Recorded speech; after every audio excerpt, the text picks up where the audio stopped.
Bali, 6 na patas overall po na ano, category sa YBOB, OC, tapos motor cup tsaka yung talon po kami dyan nung dumating tagot. Yung side bit lang po inaasahan namin. Pinaya po sa lahat ng side bit, tinatagos lahat. Saktong dumating nga siya. Eh nung pagtagal na oras, wala pa nagkaklak. Sabi ko, madadali pa tayo ibang category. Nadali nga eh.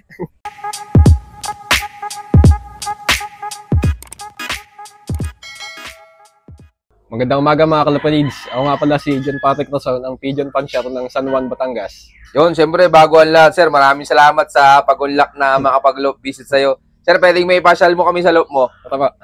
Yun, tara, let's go. Welcome mga kalapanids. Ito nga pala yung aking simpleng loop. Ito yung mga kalapatids, ang simple Pangit, lang. maliit lang. May ilang taon na yung kulungan mong yan, sir? Mga 2018 nata po itong nagawa ko. Ang tagal na mga kalapatids, so, tinan yun, simple lang, oh. Inayos lang itong huli. Pag-iba na eh. Pero anong taon ka pala nag-start sa pagkakalapati, sir? 2016 ata po yun, 17. 16-17. Kamusta naman yung unang sabak sa karera, sir? Ayos naman po. Nakapisto agad na got. Si White Lady po yung nilabang ano, nag-10th overall po ng South. Sa CQ.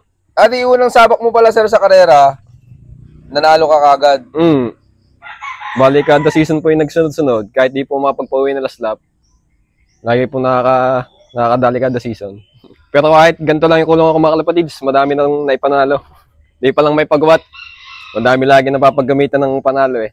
May ilang panalo na yung loop mong yan, sir?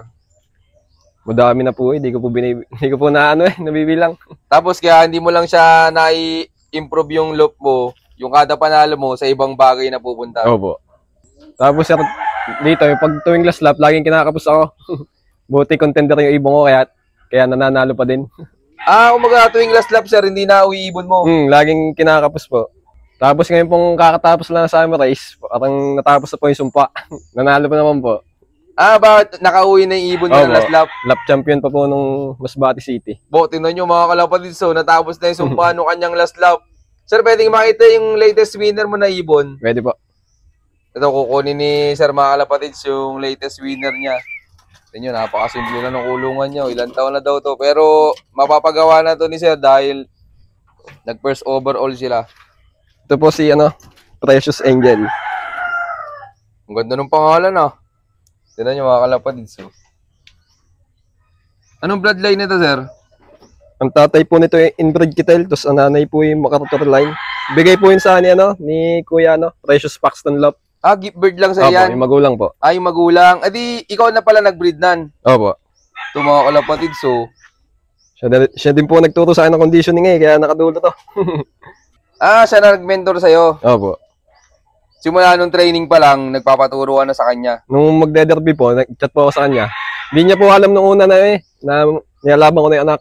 Nung magde-derby po, nag-chat po ako sa kanya. Tumawag po siya sa akin. Tinuruan niya po nung ibibigay na gamot. So, mga kalapatid, so. Sir, pwedeng malaman yung mga nakakot ng ibon mong to? Bali, 6 na patas overall po na category sa YBOB, OC, tapos motor cup tsaka yung invitational po na Cebu. Siya din po nanalo. Ito, ayos. Ito mga kalapatid, ang dami palang hinakot nito. Kaya pala talagang ipapagawa na ni Sir yung kanyang bagong kulungan. Natuloy na Sir? Nga po. Tapos Sir, anong ginawa mong preparation nung bago ikarga yan nung last lap? Wala naman, nakakulong lang po dyan may kapares po siya. Kaya na-motivate po. Simula nung first lap derby, may kapares na siya? Opo. Nalagyan ko ng fight lugan. Pero ito, di ko na po naiitos. Gawa ng sobrang busy po at may laban po kami lagi ng manok. Pero dati po, lagi po kami nakapagtos. Nitong huli po, low fly na lang po, lagi po may laban ng manok Ano, diskarte mo sa pa-low fly dito, Sir? Minsan po yung umaga hapon na lang. Pag pinalipad ko po na umaga, kung makapasok na misay tanghali, mga pasaway din itong mga ibon to Di sa madaling sala, para nagiging open loop yan. Misay sa niyog to natutulog nung YB pa. Pasaway. Nung derby naman, hindi siya nagpasaway. Hindi mabilis na pumasok, anong may asawa. Kamusta naman yan, Sir? Simula nung first lap derby? Consistent ang uwi nito laging hindi nagbabago nung unang tawid lang, nakat-off. Nagsala ata ng tawid. Pero nag-daybird siya, Sir? Yung ibon mo pa lang yung Sir, butas? Butas po ng Porot lap ata yun, San Pascual yun unang tawid. Kumbaga nakalamang ka lang nung last lap kasi walang masyado nag-clock. Kalayo ng ranking nito sa lahat. Pang ilan yan sa ranking? Sa motor cup pang pang 111. Hindi ko na tingnan sa iba. Tinignan ko lang yung sa MC. Hindi talaga nagkahirapan pala nung last lap. Madaming live nun eh. Kaya kalayo ng ranking nito at butas. Bali, doon po sa last lap namin, doon po sa 399 na ibon na binitawan, 7-8 lang ata po kami nag-clock nun. O talagang pahirapan sir ano? Pati po ito, di ko ito inaasahan na pumasok sa overall. Gawa ng kalayo po ng mga ranking nito, tatutulin pa po ng ibon ng lipa. Pinakamababang speed 1 to ata yun. Lang nagkahirapan nung mas bate, no? Nakabisuho nung last lap. Hindi, talagang para sa'yo, no? Tapos sir, pwedeng malaman yung diskarte mo dito kapag derby na. Pupurgahin ko lang po siya, tapos liliguan. Tapos lagi lang po na-apply. Bali, bago mag first lap derby, nagpupurga ka ulit. Tapos loop line lang po yun, karga na lang. Tapos sir, anong mga gamit mong supplements dito sa loop mo? Tukainom lang to eh. Tsaka yung mga digestion, ideal. Yun lang po. Pabaon, anong mga binibigay mo baon sa kanya sir? Ano lang po, yung digestion, yung victory pills, mission champion pills. Yun lang ba binibigay mo sa kanila? Yun lang po. Tingnan nyo mga kalapatid, so simple lang nung kanyang mga maliit na ibon lang po binibigay. Tapos sir, gaano ka kasaya nung dumating yan, nung galing last lap? Talon po kami dyan nung dumating tagot. Yung side bit lang po inaasahan namin. Pinayapos to sa lahat ng side bit, tinatagos lahat. Saktong dumating nga siya. Eh nung pagtagal na oras, wala pa nagkaklak. Sabi, madadali pa ata ibang category. Nadali nga eh. Tignan nyo mga kalapatid, so hindi nila inaasahan na mag-o-overall. Kumbaga, sa ano lang sila nakapokus sa side bet. Tinaya namin sa lahat ng side bet eh. Buti malakas loob nyo na tayan siya sa Mag-nestmate, yung mag-nestmate, pares ng taya. Pati yung nestmate dito, di mo nakauwi nung last lap. Yan, congrats ka, sir. Pero sir, tingin mo, yung pinaka-importante sa pagkakalapati para manalo? Huwag isiping sugal, isiping libangan lang. Tsaka tutukan po dapat yung nakakatuka ng 2 beses maghapon ng umuwi ang ibon. So, magandang linyada din po. Yun, maraming salamat, sir. Anong balak mo nang gawin dyan sa ibon mo yan, sir? Tatago ko na po ito, gagawin ng breeder. Piyado lang po ako ng Kuya Precious ng pampares dito. Dito po. Tingnan natin mga kalapatid. So, pinadalan siya nung kanyang mentor na si Kuya Precious Paxton Lupon. Pwede ni pares. Yan, sir, pakita mo nga sa amin yung ipapares mo dyan sa champion bird mo. Ito mga kalapatid, so yung binigay nung kanyang mentor, pang pares dun sa kanyang champion. Yan. Sir, ano palang bloodline na ito? Bali, Kitil din po ata ang pasok na linyada nito. Sa Kitil pala ito mga kalapatid. So, Kitil ata Kalawang din. Pangan natin yung mga magiging anak na ito. Tapos sir, baka may magtanong na viewers natin mag-out ka ba ng mga magiging anak na nila? Hindi po. Doon lang po punta sa Kuya Bungo.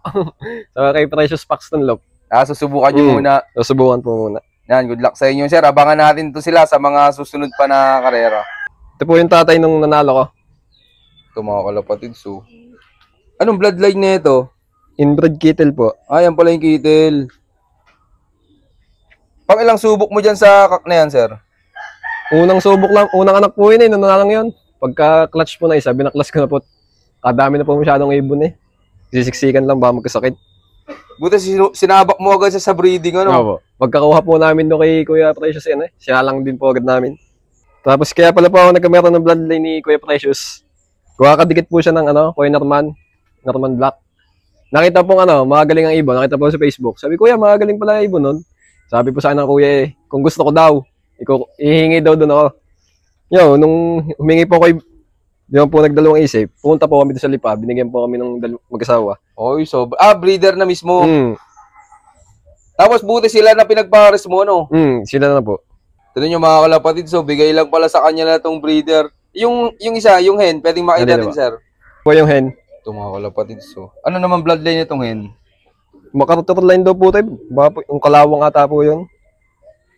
May lipad daw yan yung binigay sa yung breeder. Yung kak po wala. Ito daw po yung batya ko doon baka po nailipad din ito. Okay. May lipad pala to. Wala sa'yo nabanggit kung finisher o... Wala po Basta nailaro lang. Hindi ka po naitanong. Tapos sir, sa breeding, anong palang mga gamit mong supplements sa mga ibon mo? Pagaligaw, tapos yun. Dati nagbibigay po ako ng mga pula-puti. Ngayon po hindi na malingilan Kadami pong ginagawa. Ano na lang ginagamit mo ngayon? Minsan po isa painom na lang, yung vitamin pa rin. Pag minsan po yung nakakapagbigay. Madalas po tukainom na lang. Yan, maraming salamat, sir. Pero sir, tingin mo gaano kasaya sa pagkakalapati? Masaya po. Dati elementary pa lang nag-iibon ako hanggang ngayon. Lalo pag derby, pag-abangan, kasaya. Lalo pag uuwi ng galing sa tawid. Salamat nga pala, Kuya Bungo, Precious Packs and Lop. Hindi kayo nag-aalinlangan na bigyan ako ng magaling na ibon. Salamat din po sa pagbibigay ng tips sa conditioning. Kundi dahil sa inyo hindi mananalo.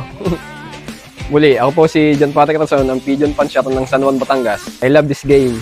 Yun, maraming salamat sa solid yung suporta mga kalapatid. Siyempre maraming salamat kay Sir yan sa pag-unlock na makapag-loop visit tayo sa kanya. Salamat din sa kanyang dropa yan. Anton Malato, financer niya.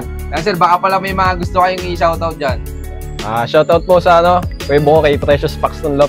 Tsaka po sa Team Busog, sa Kuya Norman.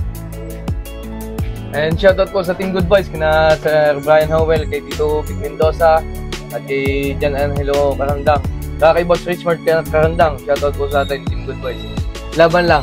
Shoutout sa inyo lahat at syempre shoutout din sa lahat ng mga patuloy na sumusuporta dyan at abangan nyo pa yung mga susunod kong follow-up visit na yun. Keep watching and God bless you all. Thank you.